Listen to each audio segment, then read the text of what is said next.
কেমন আছো আমার ছোট বন্ধুরা? আশা করি তোমরা সবাই ভালো আছো, সুস্থ আছো আর মন দিয়ে পড়াশোনা করছো। আমরাও কিন্তু পড়াশোনা শুরু করে দিয়েছি। আজকে আমাদের পড়ার বিষয় ক্লাস 7-এর ভূগোল। প্রথম পর্যায়ক্রমিক মূল্যায়নে তোমাদের ভূগোলের সিলেবাসে যে অধ্যায়গুলি আছে সেই অধ্যায়গুলির মধ্যে প্রথম যে অধ্যায়টি অর্থাৎ পৃথিবীর পরিক্রমণ, সেই অধ্যায়টি নিয়েই আজকে আমরা আলোচনা করব। এই অধ্যায়টি থেকে আলোচনামূলক আরও দুটি ভিডিও কিন্তু আমি আগেই তোমাদের সাথে শেয়ার করেছি। সেখানে প্রথমে আমি পৃথিবীর গতি অর্থাৎ পরিক্রমণ গতি এবং আবর্তন গতি সম্পর্কে তোমাদের বিস্তারিতভাবে বুঝিয়েছি এবং তারপরের যে ক্লাসটি আমি নিয়েছি সেখানে পৃথিবীর অপসূর অবস্থান এবং অনুসূর অবস্থান সম্পর্কে তোমাদের সাথে আলোচনা করেছি। আশা করি সেই ক্লাসগুলি তোমরা ফলো করেছো। সেগুলো যদি এখনও তোমরা দেখে না থাকো অবশ্যই গিয়ে তোমরা দেখে নিও। চ্যানেলে থাকা প্লেলিস্টে গিয়ে খুব সহজেই সেই ভিডিওগুলি খুঁজে পাবে। এরপরে আজকের ক্লাসে আমরা কি পড়ব? আজকের ক্লাসে পড়ব আমরা তার পরের অংশটি অর্থাৎ ঋতু পরিবর্তন। তবে পড়ার অংশে সরাসরি যাওয়ার আগে আমি কিন্তু তোমাদের বলে নিতে চাই, যারা আমার সিলেবাস এবং নাম্বার বিভাজনের ভিডিও দেখেছো তারা জানো অবশ্যই যে এই অধ্যায়টি থেকে কিন্তু তোমাদের অনেকগুলি ছোট প্রশ্ন ও বড় প্রশ্নের উত্তর করতে হবে সামনের পরীক্ষায়। তাই এই অধ্যায়টি খুবই গুরুত্বপূর্ণ এবং সেই জন্যই এই অধ্যায়টিতে থাকা যে বিষয়গুলি আছে সেই বিষয়গুলিকে, অতি গুরুত্বপূর্ণ বিষয়গুলিকে আমি কয়েকটি ভাগে ভাগ করে বেশ কিছু আলোচনামূলক ক্লাস তোমাদের জন্য এনেছি। তোমরা কিন্তু অবশ্যই এই ক্লাসগুলো করবে। এই ক্লাসগুলো করলে কিন্তু সামনের পরীক্ষায় তোমাদেরই সুবিধে হবে। যদি একবার তোমরা বুঝে যাও এখানে যেই অংশগুলো পড়ানো হচ্ছে, তাহলে এখান থেকে যে কোনো প্রশ্ন আসলেই তার উত্তর খুব সহজেই তোমরা করতে পারবে। এছাড়াও প্রশ্ন উত্তরের ভিডিও তো আমি দেবই, সেখানে এই অধ্যায় থেকে আসতে পারে এমন প্রচুর ছোট প্রশ্ন ও বড় প্রশ্নের উত্তর তোমাদেরকে দেওয়া হবে। সেই ভিডিওগুলোও তোমরা অবশ্যই দেখো। এবারে আমরা চলে যাব আজকের পড়ায়। আজকে আমরা কি বিষয়ে জানব? আজকে আমরা জানব পৃথিবীতে ঋতু পরিবর্তন কেন হয় এইটি সম্পর্কে। তোমরা তো জানোই, তোমরা যে যেখানেই থাকো না কেন আমরা মোটামুটি পশ্চিমবঙ্গেরই অধিবাসী। পশ্চিমবঙ্গে আমরা মোট 6টি ঋতু দেখতে পারি। কি কি সেগুলো? গ্রীষ্ম, বর্ষা, শরৎ, হেমন্ত, শীত এবং বসন্ত। যেরকম আমার এই পরিধানটা দেখেই তোমরা বুঝতে পারছো আমাদের এখানে প্রচণ্ড ঠান্ডা পড়েছে, সত্যি ভীষণ ঠান্ডা পড়েছে। এখন এটা শীতকাল। এখন এটা কি মাস? আমরা কোন মাসে আছি? জানুয়ারি মাসে আছি। সবে আমাদের ক্লাস শুরু হয়েছে, সবে আমরা নতুন ক্লাসে উঠেছি। আমরা আছি জানুয়ারি মাসে, বছরের শুরুতে। এই জানুয়ারি মাসে বছরের শুরুর এই সময়টাতে কিন্তু প্রতি বছরই আমাদের ঠান্ডা ঋতু থাকে, শীত ঋতু থাকে। আমাদের পৃথিবীতে কিন্তু মোটামুটিভাবে বছরের নির্দিষ্ট এক একটা সময়ে এক একটা ঋতু দেখা যায়। আমাদের ভারতে 6টি ঋতু দেখা যায়। সেই 6টি ঋতু কি একটু আগেই আমরা বললাম। তার মধ্যে এখন চলছে শীত ঋতু। কেন এই সময় শীত ঋতু হয়? কেন এই সময় এত ঠান্ডা পড়েছে? কিছুদিন পরেই আবার কেন প্রচণ্ড গরম লাগবে আমাদের? এই এত মোটা মোটা জামা কাপড় তো পরতেই হবে না, হালকা হালকা জামা কাপড় পরবো আমরা, বারে বারে জল খাবো, ফ্রিজ থেকে বের করে করে জল খেতে হবে। কেন হবে এটা? তার কারণটাই আজকে আমরা জানব। সেই কারণটা জানতে গেলে আমাদের পৃথিবীর অবস্থানটা এবং সূর্যের অবস্থানটা সম্পর্কে জানতে হবে। আগের দিনের দুটো ক্লাসে কিন্তু আমরা অনেকটাই ক্লিয়ার হয়ে গিয়েছিলাম পৃথিবী এবং সূর্যের অবস্থানটা সম্পর্কে। কোনগুলো পড়তে গিয়ে? অপসূর এবং অনুসূর অবস্থান পড়তে গিয়ে, এছাড়াও পৃথিবীর আবর্তন ও পরিক্রমণ পড়তে গিয়ে। তাই যদি তোমরা এখনও সেই দুটো ক্লাস না দেখে থাকো, আগে অবশ্যই সেই দুটো ক্লাস দেখে নিও, তাহলে আজকের ক্লাসটা বুঝতে তোমাদের সুবিধে হবে। এবারে দেখো, আমি তোমাদের প্রথম দিন পৃথিবীর আবর্তন পরিক্রমণ পড়াতে গিয়ে বলেছিলাম পৃথিবী কোন দিক থেকে কোন দিকে ঘোরে? পৃথিবী কিন্তু পশ্চিম দিক থেকে পূর্ব দিকে ঘুরছে। এবং ডিসেম্বর জানুয়ারি মাসে পৃথিবীর অবস্থানটা কোথায় হচ্ছে? পৃথিবী তার কক্ষপথের কোন অংশটাতে থাকছে এই অংশটাতে। আমরা কিন্তু বলেছিলাম জানুয়ারি মাসে একটা বিশেষ দিনে 3রা জানুয়ারি পৃথিবীর অবস্থানটা এমন হয়, মোটামুটি পৃথিবী এই রকম একটা জায়গায় থাকে। সেখান থেকে সূর্যের থেকে পৃথিবীর দূরত্ব সব থেকে কমে যায়। তাহলে দেখো পৃথিবী দেখা যাচ্ছে যে ডিসেম্বর মাসে এখানে আছে। এবার ডিসেম্বর মাসের পরে জানুয়ারি ফেব্রুয়ারি অবধি ঘুরে ঘুরে মার্চ মাসে পৃথিবী আসছে এই রকম জায়গায়। মার্চের পরে এপ্রিল মে 2 মাস এখানে আছে পৃথিবী। জুন মাসে পৃথিবী আসছে তার কক্ষপথে এই রকম একটা জায়গায়, এবং পৃথিবী থেকে সূর্যের দূরত্বটা দেখতে পাচ্ছ কতটা বেড়ে গেছে। এবং জুলাই আগস্ট মাস এই রকম জায়গায় অবস্থানের পরে সেপ্টেম্বর মাসে পৃথিবী আসছে এই রকম একটা জায়গায়। এবারে একটা জিনিস তোমাদের ঋতু পরিবর্তন জানতে গেলে অবশ্যই জানতে হবে, দেখো পৃথিবীকে আমি কিন্তু একটু বাঁকা বাঁকা করে এঁকেছি। পৃথিবী তার কক্ষপথে একটু কিন্তু বেঁকে বেঁকে আছে। কি দিয়ে বুঝিয়েছি? পৃথিবীর এই অক্ষটা এঁকে আমি তোমাদের বুঝিয়েছি যে পৃথিবী তার কক্ষপথে থেকে সাথে একটু বেঁকে আছে, এরকম কিন্তু পুরো সোজা নেই। আমি কিন্তু অক্ষটাকে পৃথিবীর মাঝখানে এভাবে আঁকিনি, এইভাবে এঁকেছি। কেন এঁকেছি? কারণ পৃথিবী এইভাবে একটু নড়ানো অবস্থায়, একটু টাল খাওয়া অবস্থায় থাকে। সবসময় পৃথিবীর অবস্থানটা তার কক্ষপথের সাথে এরকম। এটা কত ডিগ্রি? বলা হচ্ছে এই যে কোণটা তৈরি হচ্ছে পৃথিবীর সাথে পৃথিবীর কক্ষপথের, এটা হলো 66.5 ডিগ্রি। পৃথিবী তার কক্ষপথের সাথে সবসময় 66.5 ডিগ্রি কোণ করে থাকে। এবার এর সাথে ঋতু পরিবর্তনের কি সম্পর্ক? এর সাথে ঋতু পরিবর্তনের একটা বিশেষ সম্পর্ক আছে। কীরকম সম্পর্ক? এই দেখো এখানে ডিসেম্বর মাস। ডিসেম্বর মাসে পৃথিবী কিন্তু চলে আসছে সূর্যের অনেক কাছে। তাহলে আপাত দৃষ্টিতে যদি আমরা ভাবি, তাহলে আমাদের এখানে ডিসেম্বর মাসে কি হওয়া উচিত? সূর্যের অনেক কাছে কিন্তু পৃথিবী এই সময়, কিন্তু তবু কেন ঠান্ডা? তাহলে তো আমাদের গরম লাগা উচিত ছিল। সূর্যের এত কাছে পৃথিবী আছে, তাও আমাদের কেন এত ঠান্ডা লাগছে? তার কারণ পৃথিবীর এই অবস্থানটা, পৃথিবীর এই হেলে থাকা অবস্থানটা। আমরা কোথায় থাকি? আমরা ভারতের বাসিন্দা। ভারত পৃথিবীর কোন গোলার্ধে আছে? আগের দিন কিন্তু আমরা উত্তর গোলার্ধ এবং দক্ষিণ গোলার্ধ সম্পর্কে জেনেছিলাম। পৃথিবীর মাঝ বরাবর এই যে একটা দাগ আমি টেনেছি, এটা একটি কাল্পনিক রেখা। এই কাল্পনিক রেখাটাকে আমরা কি বলি? নিরক্ষরেখা বলি। এই নিরক্ষরেখার উত্তর দিকটা হলো উত্তর গোলার্ধ এবং নিরক্ষরেখার দক্ষিণ দিকটা হলো দক্ষিণ গোলার্ধ। এবারে আমাদের ভারতের অবস্থান কি আমাদের জানতে হবে। আমাদের ভারতের অবস্থান মোটামুটি এই রকম জায়গায়, এই রকম জায়গায়, অর্থাৎ উত্তর গোলার্ধে, নিরক্ষরেখার থেকে একটু ওপরে, কর্কট ক্রান্তি রেখার মাঝখানে। ভারতের মাঝখান দিয়ে কর্কট ক্রান্তি রেখা গেছে। কর্কট ক্রান্তি রেখা কোথায়? নিরক্ষরেখার উত্তরে, 23.5 ডিগ্রি উত্তরে এখান দিয়ে হলো কর্কট ক্রান্তি রেখা, এবং সেইখানেই কিন্তু ভারত অবস্থিত।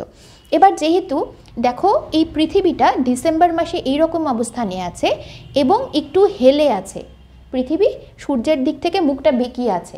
এবার যখন সূর্যের দিক থেকে পৃথিবী মুখটা ওইদিকে বেঁকিয়ে আছে এবং আমরা আছি এই উত্তর গোলার্ধে, সূর্যের আলোটা কিন্তু কোথায় গিয়ে পড়ছে? সূর্যের আলোটা সরাসরি পড়ছে দক্ষিণ গোলার্ধে, এবং আমাদের এই উত্তর গোলার্ধটাতে কিন্তু সূর্যের আলো সরাসরি আসছে না। সূর্যের আলো আসতে অনেকটা সময় নিচ্ছে। উত্তর গোলার্ধটা অনেকটা দূরে চলে যাচ্ছে সূর্যের থেকে। এই জন্য এই ডিসেম্বর জানুয়ারি মাসটাতে কি হয়? উত্তর গোলার্ধে হয় শীতকাল। বুঝতে পারলে যে ডিসেম্বর জানুয়ারি মাসে উত্তর গোলার্ধে কেন শীতকাল হচ্ছে? কারণ পৃথিবীর এই রকম হেলে থাকা অবস্থানের জন্য। পৃথিবী যেহেতু খানিকটা হেলে আছে সূর্যের দিক থেকে, তাই হেলে থাকা অংশটা যেই সময় সূর্যের থেকে দূরে থাকে সেই সময়টাতে শীতকাল হয়। একই রকমভাবে ডিসেম্বর পরে জানুয়ারি, ফেব্রুয়ারি, মার্চ মাসে পৃথিবী চলে আসলো একদম এই অংশটাতে। সূর্য তখন নিরক্ষরেখায় লম্বভাবে কিরণ দেয়। এর পরের দিন আমরা আরও একটি ক্লাস করব, যেখানে আমরা কর্কট সংক্রান্তি, মকর সংক্রান্তি, জলবিষুব এবং মহাবিষুব সম্পর্কে বিস্তারিতভাবে জানব। সেখানে এই বিষয়টা বিস্তারিতভাবে বলা হবে। কিন্তু মোটামুটিভাবে ঋতু পরিবর্তন জানার জন্য আমাদের কতটুকু জানলেই হবে যে দেখো পৃথিবী যেহেতু একটি অবস্থানে আছে, হেলে থাকা অবস্থানে আছে, তাই যখন ডিসেম্বরের পরে এখানে মার্চ মাসে আসছে, মার্চ মাসে সূর্য কোথায় কিরণ দিচ্ছে? নিরক্ষরেখার ওপরে লম্বভাবে কিরণ দিচ্ছে। তাই মোটামুটিভাবে এই সময় কিন্তু যে ঋতুটা থাকে পুরো পৃথিবীতেই একই রকম একটা ঋতু থাকে। সেটা বসন্তও হতে পারে, শরৎও হতে পারে। শীত এবং গ্রীষ্মের মাঝামাঝি একটা ঋতু চলে আসে। আবার যখন পৃথিবী ঘুরতে ঘুরতে মার্চের পরে এপ্রিল, মের পরে জুনে এইরকম একটা অবস্থানে আসলো। এবার কি হলো? জুনে যখন পৃথিবী এইরকম একটা অবস্থানে আসছে, তখন কিন্তু সূর্যের থেকে পৃথিবীর দূরত্ব অনেকটাই বেড়ে যাচ্ছে, 15,20,00,000 কিলোমিটার। কিন্তু এই জুন মাসে আমরা কীরকম ওয়েদার ফিল করি? আমাদের এখানে, আমাদের ভারতে আমরা জুনে কীরকম আবহাওয়াটা থাকে? গরম থাকে। জুন মাসে আমরা হালকা হালকা জামা কাপড় পরি, আমরা ফ্রিজ থেকে জল বের করে খাই। তাহলে এই সময় কেন গরম থাকছে? চলে তো এসছি আমরা সূর্যের থেকে এত দূরে, তাহলে কেন গরম হচ্ছে? তার কারণে কিন্তু এই পৃথিবীর এই হেলে থাকা অবস্থান। পৃথিবী যেহেতু তার কক্ষপথের সাথে 66.5 ডিগ্রি কোণ করে অবস্থান করছে, তাই এই জুন মাসে পৃথিবীর কোন গোলার্ধটা, উত্তর গোলার্ধটা কার সামনে চলে আসছে? সূর্যের সামনে চলে আসছে। পৃথিবীর উত্তর গোলার্ধে আছি আমরা, এই রকম অংশে পৃথিবীর ভারত অবস্থিত, একটু আগেই আমরা বললাম। এবার তাহলে যখন পৃথিবীর উত্তর গোলার্ধটা সূর্যের সামনে চলে আসছে, তাহলে সূর্য কোথায় কিরণ দিচ্ছে লম্বভাবে? সূর্য লম্বভাবে কিরণ দিচ্ছে পৃথিবীর এই উত্তর গোলার্ধে। এখানে আছে কর্কট ক্রান্তি রেখা, এই কর্কট ক্রান্তি রেখার ওপর সূর্য লম্বভাবে কিরণ দিচ্ছে, যার ফলে কি হচ্ছে, পৃথিবীর এই উত্তর গোলার্ধতে হয়ে যাচ্ছে গরমকাল। ঠিক একই রকমভাবে দক্ষিণ গোলার্ধে কি হয়ে যাচ্ছে? দক্ষিণ গোলার্ধে হয়ে যাচ্ছে শীতকাল। একটা জিনিস মনে রাখবে, উত্তর গোলার্ধ এবং দক্ষিণ গোলার্ধতে কিন্তু সবসময় বিপরীত অবস্থা চলে। উত্তর গোলার্ধে যখন শীতকাল, যেমন এই অংশে শীতকাল ছিল ডিসেম্বর মাসে, তখন কিন্তু দক্ষিণ গোলার্ধে গ্রীষ্মকাল। উত্তর গোলার্ধে যখন গ্রীষ্মকাল, তখন কিন্তু দক্ষিণ গোলার্ধে শীতকাল। তাহলে পৃথিবীর এই যে একটু হেলে থাকা অবস্থান, তার জন্য কিভাবে পৃথিবীতে ঋতু পরিবর্তন হচ্ছে, আশা করি তোমরা সেটা বুঝতে পারলে। এছাড়াও আরও বেশ কয়েকটি কারণ আছে যার জন্য পৃথিবীতে ঋতু পরিবর্তন হয়। সেই কারণগুলি একটা একটা করে অল্প অল্প করে আমরা জানব। প্রথমে যে কারণটা বলা হচ্ছে পৃথিবীর অভিগত গোলক আকৃতি। অভিগত গোলক কথার অর্থ কী? ধরে নাও একটা ফুটবল। এবার ফুটবলটা কীরকম? ফুটবলটা তো এরকম গোল। এবার ধরো তুমি এখান থেকে একটা টর্চ ফেলছো ফুটবলটার ওপরে, টর্চটা ধরে নাও সূর্য। এবার টর্চের সেই আলোটা কোন অংশে বেশি পড়বে? যদি তোমরা এখানে একটা ফুটবল রাখো এবং এখান থেকে একটা টর্চের আলো ফেলো, দেখবে এই মাঝের যে অংশটা, সেখানে সূর্যের আলোটা বেশি পড়ছে। কিন্তু এই ফুটবলের যে দুই প্রান্তের যে অংশটা, দুই পাশের অংশটা, সেখানে কিন্তু আলোটা কিন্তু জোরালো হচ্ছে না, অত আলোর জোরটা কমে যাচ্ছে, পড়ছে, কিন্তু মাঝের অংশের থেকে দুপাশের অংশে কম পড়ছে। একই রকমভাবে সূর্য থেকে পৃথিবীর দিকে যখন আলো যাচ্ছে, তখন যেহেতু পৃথিবী এরকম গোল, তো পৃথিবীর মাঝের অংশটাতে আলোটা বেশি পড়ছে, উত্তাপটা বেশি হচ্ছে। যেখানে বেশি আলো পড়বে সেখানেই কিন্তু বেশি উত্তাপ হবে, বেশি গরম হবে। তার যে ওপরের এবং নিচের দিকের যে অংশটা, যেটা দূরে আছে সূর্যের আলো থেকে দূরে, সেই অংশগুলোতে কিন্তু সূর্যের আলো ঠিক অতটা পৌঁছাবে না বা বেঁকে পৌঁছাবে, যার ফলে কি হবে, ওই অংশগুলোতে শীত অনুভূত হবে মাঝের অংশটার থেকে বেশি। কারণ মাঝের অংশতে বেশি সূর্য আলোক পড়ছে এবং বেশি সূর্য আলোক পড়ার ফলে কি হবে, ওই অংশটা বেশি উত্তাপ পাবে, বেশি উষ্ণ হবে। অপর দুটি অংশ, উল্টো দিকের যে অংশগুলি আছে যেগুলো একটু দূরে, সেগুলো কি হবে, সেগুলোতে অত আলো পৌঁছাবে না, আলো সরাসরি পৌঁছাবে না। স্বাভাবিকভাবেই সেখানে উত্তাপটাও কম হবে এবং সেখানে একটু তুলনামূলকভাবে মাঝের অংশের থেকে বেশি ঠান্ডা হবে।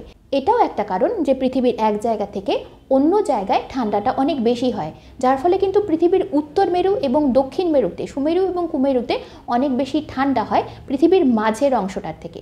মাঝের অংশটা কিন্তু মোটামুটি একটা স্টেবল অবস্থায় থাকে, না শীত না গরম অবস্থায় আমরা মাঝের অংশটাকে পাই, কিন্তু উত্তর মেরু ও দক্ষিণ মেরুতে সর্বদাই বেশি শীত অনুভূত হয়। এছাড়াও আরও একটা কারণ কিন্তু আছে যার জন্য ঋতু পরিবর্তন হয়ে থাকে। সেই কারণটি কি? দিন ও রাত্রির হ্রাস এবং বৃদ্ধি। তোমরা যখন শীতকাল আসে তখন দেখবে বাড়িতে যখন ফেরো স্কুল থেকে, তোমরা কিন্তু আর বেশিক্ষণ খেলার সময় পাও না, কিছুক্ষণ পরেই সময় হয়ে যায়, হয়তো স্যার আসবে, ম্যাডাম আসবে, বা বাড়িতে পড়তে বসতে হবে, অন্ধকার হয়ে যায়। তার কারণ কি? কারণ দিনটা ছোট হয়ে যায় শীতকালে। কিন্তু আবার দেখো, যখন গরমকাল, স্কুল থেকে হয়তো তোমরা 4:30টায় বাড়ি ফিরছো, 4:30টায় বাড়ি ফেরার পরে দেখলে একটা অনেক সময় ধরে, প্রায় 6:30 7টা অবধি সূর্যের আলোটাকে কিন্তু আমরা দেখতে পাই। সুতরাং যদি তোমরা মাঠে খেলতে যাও, মা বাবা কিন্তু অত তাড়াতাড়ি বলে না, এই বাড়িতে চলে আয়, তাড়াতাড়ি অন্ধকার হয়ে যাচ্ছে। আমরা অনেক বেশি সময় ধরে খেলতে পারি, কারণ গরমকালে এই দিনের সময়টা অনেকটা বেড়ে যায়, রাতটা ছোট হয়ে যায়। এবার যখন কোথাও দিনটা বড় হয়ে যাচ্ছে, দেখা গেল একটা বেশ বড় সময় ধরে দিন থাকছে, সূর্যের আলো পাচ্ছি, তাহলে যত বেশি সময় ধরে আমরা সূর্যের আলো পাবো, সূর্যের আলো থেকেই তো আমরা উত্তাপটা পাই, এই সূর্যের আলো যত বেশি সময় ধরে আমাদের এখানে পড়ছে, তত বেশি সময় ধরে আমরা উত্তপ্ত হয়ে থাকছি। তারপরে যেই সময়টা রাত হচ্ছে, রাতটা হচ্ছে ছোট সময়, সুতরাং পৃথিবী তার যে তাপটা গ্রহণ করেছিল সূর্যের আলো থেকে, সেই তাপটাকে অতটা বিকিরণ করে বের করে দিতে পারছে না, ঠান্ডা হতে পারছে না, তার আগেই আবার সূর্য উঠে যাচ্ছে, আবার পৃথিবীকে গরম করে দিচ্ছে।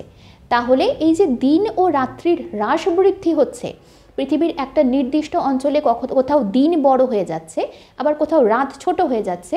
তো যেখানে দিন বড় হয়ে যাচ্ছে, রাত ছোট হয়ে যাচ্ছে, সেখানে স্বাভাবিকভাবেই সেই সময় গরমকাল হবে। এবং তার উল্টো দিকে কি হবে? তার উল্টো দিকে কিন্তু আবার রাতটা বড় হয়ে যাচ্ছে এবং দিনটা ছোট হয়ে যাচ্ছে। যখনই রাতটা বড় হয়ে যাচ্ছে তখন কিন্তু পৃথিবী অনেকটা সময় পাচ্ছে সূর্য থেকে যেই তাপটা সে গ্রহণ করেছিল সেটা বিকিরণ করে দেওয়ার, এবং বিকিরণ করে সে অনেকটা ঠান্ডা হয়ে যাচ্ছে। এবার পরদিন যখন সূর্য উঠছে এবং সেই সূর্যটাও থাকছে অনেক কম সময় ধরে, দিনের সময়টা তো কমে যাচ্ছে, সূর্য থাকছে অনেক কম সময় ধরে, তো পৃথিবীকে গরমও করতে পারছে কম, তাই সেই অংশটাতে কিন্তু শীতকাল হয়ে যাবে। তাহলে দিন ও রাতের হ্রাস বৃদ্ধির জন্য কি করে ঋতু পরিবর্তন হয় আমরা জানলাম। তাহলে আমরা তিনটে কারণ কিন্তু জানলাম পৃথিবীর, যার জন্য পৃথিবীতে ঋতু পরিবর্তন হয়। প্রথম কারণটা কি ছিল? প্রথম কারণটাই ছিল পৃথিবীর এই হেলানো অবস্থান, পৃথিবীর তার কক্ষপথের সাথে 66.5 ডিগ্রি কোণের অবস্থান। তারপরে আমরা জানলাম পৃথিবীর অভিগত গোলক আকৃতি, যেই আকৃতির জন্য পৃথিবীতে এক জায়গায় শীত বেশি হয়, আরেক জায়গায় গরম বেশি হয়। এছাড়াও আমরা জানলাম কি? এছাড়াও আমরা জানলাম দিন ও রাত্রির সময়ের হ্রাস ও বৃদ্ধি, যার ফলেও কিন্তু পৃথিবীতে এক জায়গায় ঠান্ডা বেশি, আরেক জায়গায় গরম বেশি হয়, অর্থাৎ ঋতুর পরিবর্তন হয়।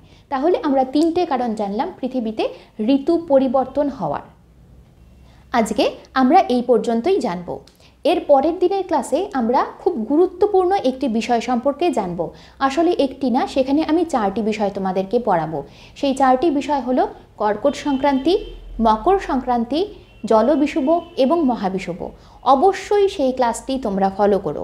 এখান থেকে কিন্তু তোমাদের বেশ কিছু প্রশ্ন আসবে এবং এই অংশটা বোঝা কিন্তু বেশ খানিকটা কঠিন, তাই আমি যে অংশটা বোঝাবো সেটা খুব ভালোভাবে মন দিয়ে তোমরা বোঝার চেষ্টা করো। আজকে এখানেই শেষ করব, কিন্তু শেষ করার আগে যেরকম প্রত্যেকটি ভিডিওর শেষে আমি তোমাদেরকে বলি, যদি তোমাদের আমার পড়ানো ভালো লাগে, যদি মনে হয় আমার পড়ানো তোমাদের পরীক্ষার কাজে লাগছে, তাহলে আমার চ্যানেলে একটা সাবস্ক্রাইব করে দিও, ভিডিওটাতে একটা লাইক দিও, বন্ধুদের সাথে শেয়ার করো। আজকে এই পর্যন্তই। আবার পরের দিন দেখা হবে নতুন আরেকটি ক্লাস নিয়ে, যেখানে এই অধ্যায়েরই এর পরের অংশটা আমি তোমাদেরকে বোঝাবো।